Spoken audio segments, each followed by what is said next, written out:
Para mim é uma grande alegria poder estar aqui.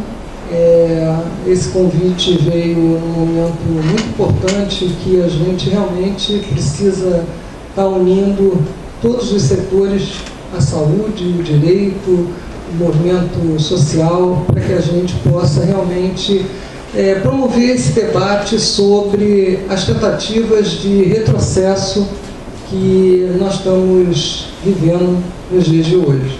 Quero agradecer o convite, dizer que é muito bom ouvir a minha xará fazendo essa trajetória, porque eu estou incluída aí desde 94, a minha ONG vem fazendo um trabalho de capacitação dos serviços de saúde para atenção a mulheres em situação de violência e a mulheres em situação de abortamento, numa perspectiva de redução da mortalidade materna. Eu trouxe aqui uma apresentação em PowerPoint, mania de dar aula, enfim, eu peço desculpas, não sei se vai ser um incômodo a gente colocar a tela e a gente apresentar. Pode ser? E eu quero pedir ajuda para alguém passar para mim.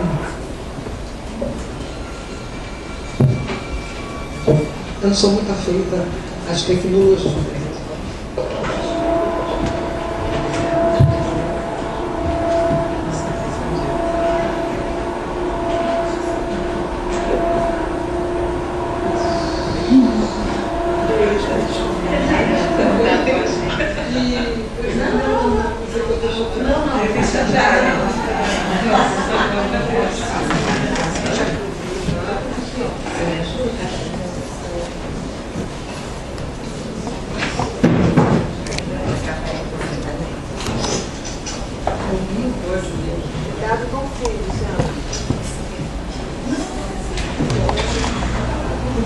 Então, assim, eu sou Leila Dessi, diretora de uma ONG que tem tudo a ver com o que a gente está fazendo aqui, que é ações afirmativas em direito e saúde, né?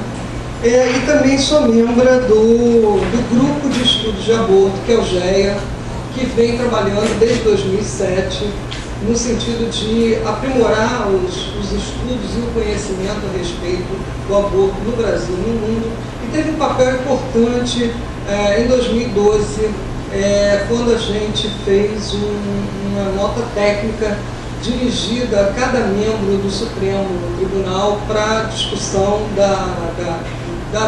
do permissivo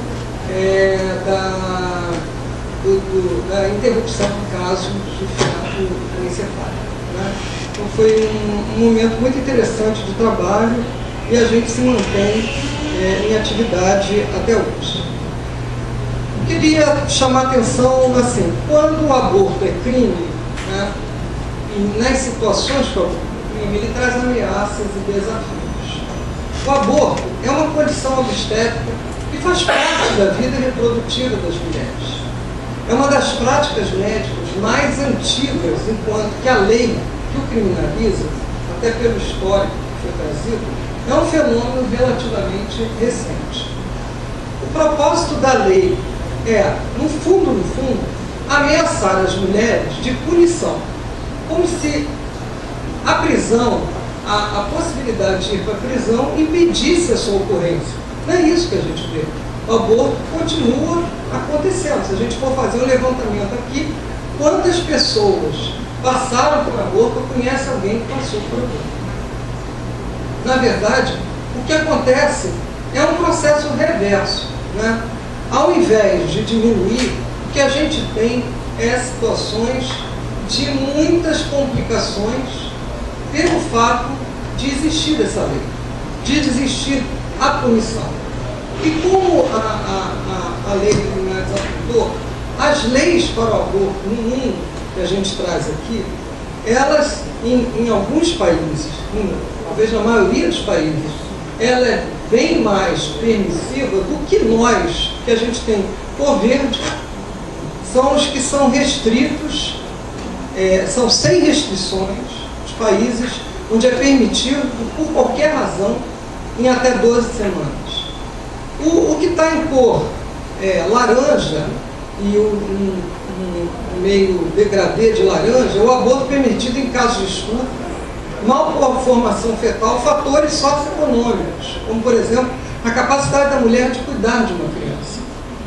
Os que estão mais em abóbora é permitido em casos de estupro e malformação, risco de vida ou preservação da saúde mental da mulher. E o nosso, que está em vermelho, e alguns países africanos, somos os mais restritivos. Não é permitido por lei. É completamente proibido ou autorizado apenas nos casos de má formação ou risco de vida para a mulher. Então, assim, eu acho que fala mais alto esse mapa, né, que dá uma dimensão no tempo e no espaço, principalmente os países desenvolvidos, países europeus, né, e fica para a gente a corzinha vermelha, a cor de sangue, né, das restrições do que vem acontecendo para as nossas mulheres, que é realmente risco de morte, né, riscos de complicações. E assim, o aborto será sempre necessário. A Organização Mundial de Saúde estima que 33 milhões de mulheres usam contraceptivos. E como os contraceptivos não são 100% eficazes, será esperado, está escrito errado aí, que acidentalmente as usuárias estarão grávidas, por algum motivo, né? Ou vai romper a camisinha, ou ela vai tomar a pílula e vai falhar de algum momento, ou ela vai colocar o DIU e o DIU vai sair do lugar. Enfim, vai fazer um uso talvez inadequado do diafragma, vai faltar a quantidade de geleia. Tem N razões para ter falhas. E realmente ainda não se encontrou um método 100% eficaz. As leis não deveriam ser usadas, então, para ameaçar as mulheres, para envergonhar, para assustar, né? Para criar um clima negativo de que ela nem vai ao serviço de saúde, né? Menos ainda para prender as mulheres que buscam atendimento. A única condição de saúde em que a mulher pode sair direto para a cadeia, ou algemada, ou ficar presa na cama, como já aconteceu aqui no Rio de Janeiro, né? Então, assim, é muito sério, é uma espada cravada na cabeça das mulheres, e a gente vê isso nos serviços de saúde. Esse negócio de dizer cair da escada, sofrer um acidente, é a coisa mais frequente quando a mulher, infelizmente ou felizmente para ela, provoca um aborto, né? Então ela já tem um discurso pronto, porque ela vem amedrontada. E os profissionais de saúde entram nesse processo lamentável de respaldar, né, essas limitações que a lei traz, né? Eles não querem ser cúmplices, é o que é mais falado. Então a criminalização prejudica a saúde reprodutiva das mulheres, torna-as prisioneiras de medo e discriminação, limita sua autonomia de decisão, como Leila colocou, né? Nossos corpos não nos pertencem. Voltamos lá para trás, quando a gente gritar, nossos corpos nos pertencem. Não, eles estão sendo inscritos por outras lógicas, pela lógica da moral. Então as leis restritivas, elas só servem para empurrar a gente para a ilegalidade. Faz aumentar essas complicações porque as mulheres vão para clínicas de fundo de quintal. As mulheres vão com as vistas vendadas para não saber aonde elas estão sendo dirigidas. Elas falam para os seus companheiros, falam para os seus familiares, olha, eu estou indo para uma clínica, mas eu não sei onde é. Né? Elas são apanhadas, às vezes, no meio do caminho. E a gente ouviu notícias bem terríveis de mortes. Né? Então, são condições totalmente insalubres onde essas clínicas, onde são realizados esses abortos. Claro que a mulher que tem mais recursos, ela vai para uma clínica em melhor condição de atendimento, né? Mas não deixa de ser clandestina, não deixa de acontecer uma invasão e de repente ela ser presa dentro dessa clínica por melhores condições que ela tem, né? As barreiras, essas ameaças, né, constituem barreiras, inclusive a própria recusa do profissional de realizar um procedimento. O brado é um instrumento utilizado pelos profissionais de saúde da objeção de consciência. Ele se coloca como objetor, não, eu não vou fazer, eu tenho razões morais, religiosas e até por medo mesmo de ser preso, né, de ser incluído, né, num processo jurídico. Ele diz, eu não vou fazer. Né? E acaba acontecendo um jogo de empurra. E até mesmo aquilo que acontece ilegalmente, de uma instituição ser objetora de consciência, né? Ser objetora e não realizar, quando não cabe esse instrumento para uma instituição pública. Né? Outra forma de criar empecilhos é a exigência de requisitos legais para que ela possa fazer uma interrupção, mesmo as que estão previstas em lei. Então, ele disse, não, tem que ter um boletim de ocorrência. E, na revisão de 2005 da norma técnica de violência, foi colocado que não, é possível, deve-se prescindir do boletim de ocorrência para fazer a interrupção legal. Primeiro o atendimento médico, depois o boletim de ocorrência. Né? E assim, com todas essas questões que a gente está colocando, né, as invasões frequentes nos últimos 10 anos de clínicas, né, onde as mulheres que estavam sendo atendidas, além de serem surpreendidas e serem presas, houve um caso emblemático de uma clínica em Mato Grosso do Sul, em que 9.600 prontuários foram apreendidos, né, ilegalmente, sem mandato judicial, e estava lá os nomes dos mais variados setores, né, das mulheres menos favorecidas até as mulheres de deputados, etc, etc. Mas aí, essa é uma situação que pode acontecer a qualquer momento. Né? São ameaças de processos jurídicos. E nos serviços de saúde, o que a gente vê? Né? Só esclarecendo, para o serviço de saúde, ao contrário da justiça, o abortamento é a interrupção até a 20ª ou 22ª semana. Né? Tem um conceito diferente. Né? E se não for pela semana, pela idade gestacional, é pelo peso. Né? Conceitos que pesam menos de 500 gramas. Isso é um aborto. Acima de 500 gramas, lamentavelmente, tem aqui colegas da rede pública que sabem que há todo um empenho de tecnologia para o prematuro. Né? Mas quando eu fiz medicina, quando eu estava na faculdade, a gente não tinha esse recurso. E a partir da 22ª semana, era morte. Não tinha essa recuperação toda. Né? Os abortos provocados e realizados por pessoas não habilitadas e em condições sanitárias precárias são, então, são considerados pela Organização Mundial de Saúde, ela cunhou um termo que é aborto inseguro. Então, a gente não usa o termo aborto clandestino, a gente evita de falar dessa forma, porque senão a gente fica dando força, né, para essa situação da clandestinidade. Né? Avanços na prática obstétrica e o uso de novas tecnologias poderiam ser recursos seguros para uma atenção de qualidade. Ninguém precisa morrer de aborto. Em nível internacional, nos países desenvolvidos, as mulheres entram nas clínicas, se internam, são atendidas e saem horas depois. Né? Então não tem porquê manter essa tragédia sanitária relacionada ao abortamento.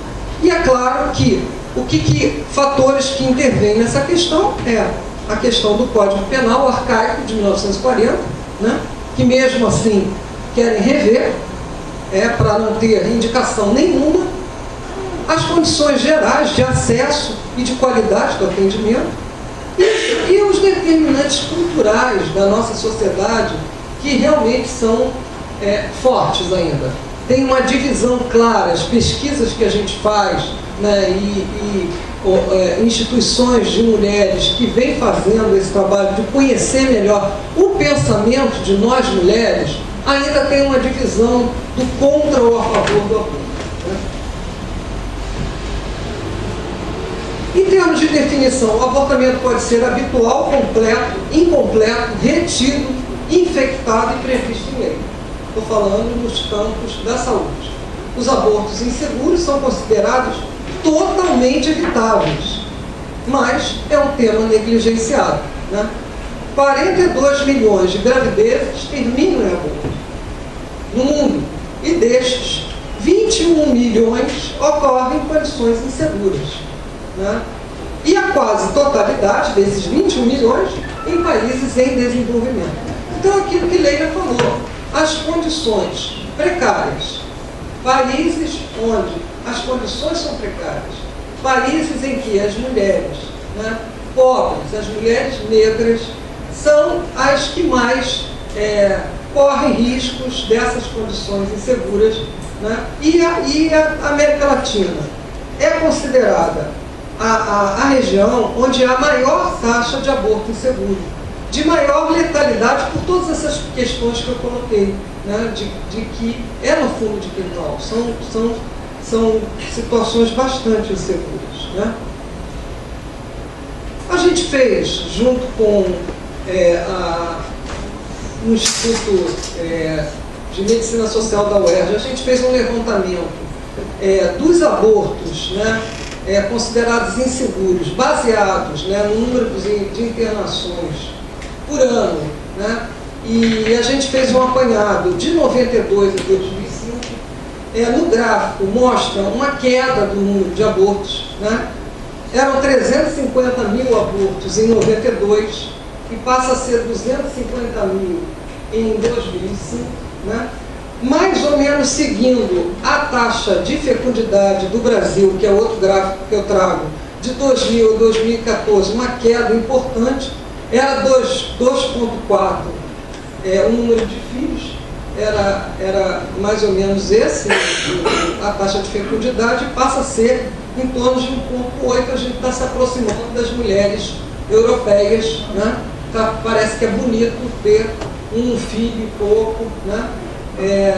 Enfim, a gente copia o que não é para copiar, certo? E mais recentemente a gente fez um estudo já mais, uma faixa de tempo mais longa, né? De 94 a 2014, por faixa etária, mostrando que as jovens de 10 a 14 anos vêm fazendo uso do aborto, né? Vem numa reta que começa a dar uma crescidinha leve a partir de 2000, 2007 em diante, deu uma leve ascendência da curva, né? Das mulheres de 20 a 29, contraditoriamente, teve uma queda, né? De 2005 para cá, né? Então, assim, para mostrar que as mulheres dessa faixa etária, assim, de 20 a 29, elas já têm filhos, né? E a prática do aborto não é uma prática tão habitual. Ao contrário das mulheres de 30 a 39, que passam a fazer uso do aborto para reduzir, né, o número de filhos. As jovens, eu chamo de pré-adolescentes, de 10 anos, 10 a 14 anos, né, fazem uso pela falta de contraceptivos e orientações, né? Bem, então, assim, a prática do abortamento, ela está ligada com a desigualdade social, né?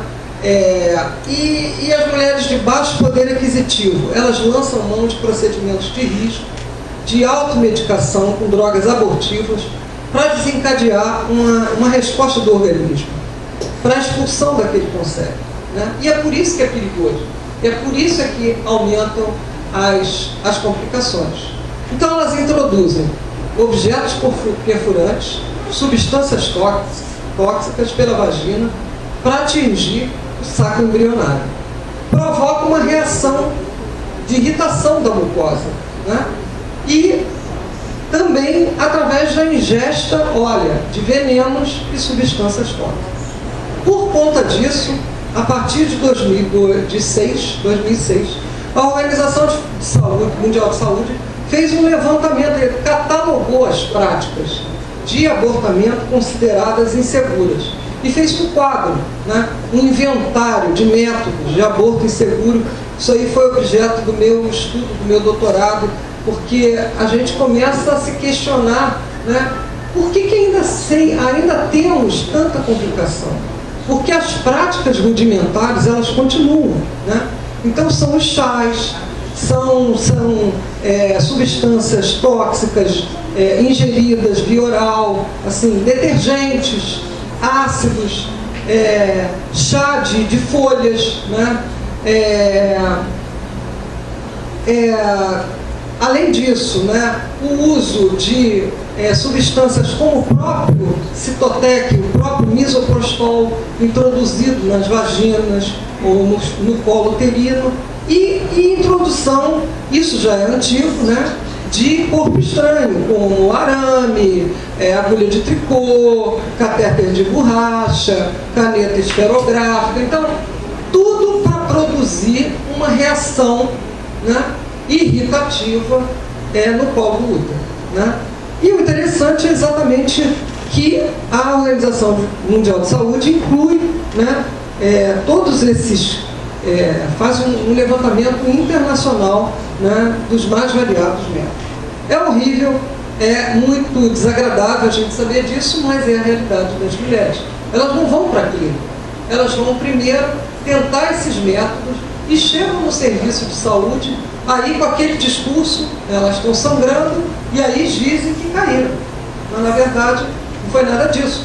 Foi toda essa tragédia, né, de tentativas desesperadas, né, de interromper a gestação. Cabe ressaltar que existe dentro desse nosso conhecimento do pensamento das mulheres, existe uma questão muito forte, né? De como a mulher é vista, né? Ela se ressente, né, do estereótipo de gênero que acaba sendo imposto a ela, né? De que ela é esperado dela a maternidade, a pureza sexual, né? E elas ficam marcadas como seres inferiores, como se elas o fato de menosprezar a gravidez coloca-as como seres inferiores, deteriorados, como se elas fossem promíscuas, como se fossem pecadoras, sujas, assassinas, né? E isso porque elas transgridem esses ideais da sociedade, né? Da sexualidade, da procriação, de serem nutridoras, né? De fazer a composição familiar. Então, assim, é bastante negativo, né? O que é visto, o que é dito em relação às mulheres, né? E diferentemente de outras condições de saúde, como antigamente a lepra, o próprio HIV/AIDS, o aborto é uma experiência que ela é transitória, ela não é visível, né? Essa invisibilidade, de uma certa maneira, traz mais vulnerabilidade, ela não pode falar disso, então ela fica isolada, né? Ela conta para um ou para outro, mas ela pode ser apontada pela vizinha e dar uma batida policial, né, na casa dela, ou no serviço de saúde ela pode ser apontada, né? Olha, ela provocou o aborto. Então, esse dilema, né, de mentir, não mentir, revelar, esconder, é um drama para as mulheres, e vem sendo estudado, né, pela antropologia, né, que é o estigma do aborto. Estou concluindo, né? Então, essa questão, né, das normas, do contexto jurídico desfavorável, a gente trabalhou exatamente as normas e protocolos, para que os médicos passassem a ter um respeito à mulher que chega em situação de abortamento, né? Então, eu ajudei um grupo técnico, né, a lançamento de uma norma de humanização do aborto, né, da atenção humanizada ao aborto, em 2005, e eu disponibilizei nos CDs está aqui na entrada, quem quiser. Né? E por último, né, a gente fica com essa questão. Quando o aborto é crime, a gente se pergunta, criminalizar resolve? E aí eu queria colocar um vídeo que a gente... será que eu vou conseguir colocar? Que a gente elaborou, foi em 2005, 2006, né? Uma empresa, uma agência de marketing, né? Veio nos procurar que queria fazer um vídeo social, com o tema do aborto, né?